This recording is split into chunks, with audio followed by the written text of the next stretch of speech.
एक समय की बात है। एक छोटे से गांव में एक गरीब किसान रमेश अपनी पत्नी गीता और बेटे रोहन के साथ रहता था। गांव के लोग उसकी ईमानदारी और मेहनत के कारण उसका सम्मान करते थे।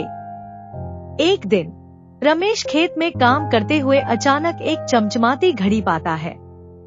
घड़ी पुरानी दिखती थी, लेकिन उसकी चमक अभी भी बरकरार थी। घड़ी के पीछे कुछ लिखा हुआ था जो रमेश समझ नहीं सका। रमेश ने घड़ी घर लाकर गीता को दिखाई। गीता ने देखा कि घड़ी पर कुछ रहस्यमय चिन्ह बने हुए थे।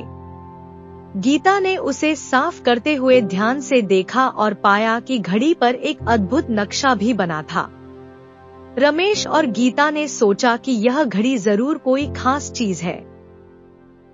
रात को सोते समय रोहन ने घड़ी को अपने तकिए के नीचे रखा। आधी रात को घड़ी से एक हल्की सी रोशनी निकलने लगी और रोहन अचानक एक जादुई जंगल में पहुंच गया।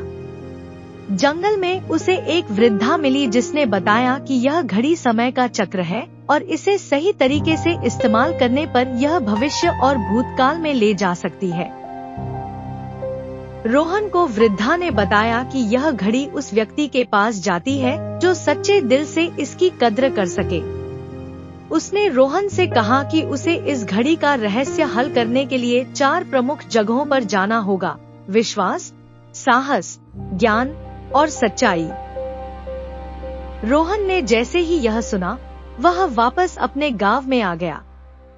उसने तुरंत अपने माता पिता को इस बारे में बताया। रमेश और गीता ने रोहन की बातों पर विश्वास किया और उसे यात्रा पर जाने की अनुमति दी। पहली जगह, विश्वास के लिए रोहन को गांव के पुराने मंदिर जाना पड़ा।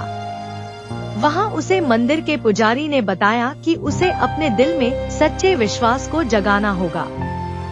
रोहन ने मंदिर में ध्यान लगाया और उसे एक प्रकाश की किरण दिखी जिसने उसे विश्वास की ताकत दी।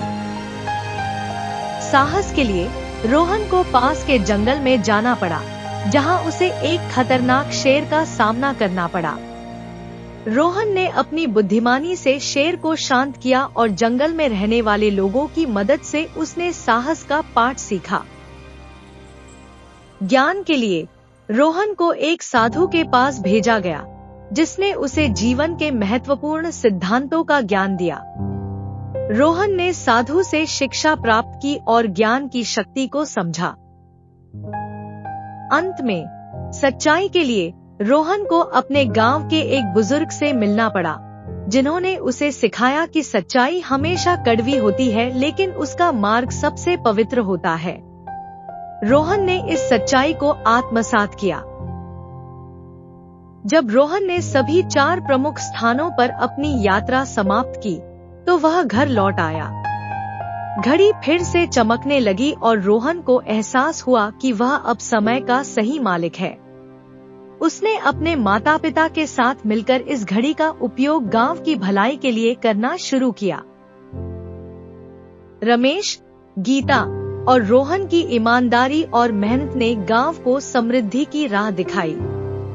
गांव के लोग अब भी उस घड़ी की कहानी सुनाते हैं, जिसे एक सच्चे और मेहनती किसान के बेटे ने अपने परिश्रम और सच्चाई के बल पर प्राप्त किया था।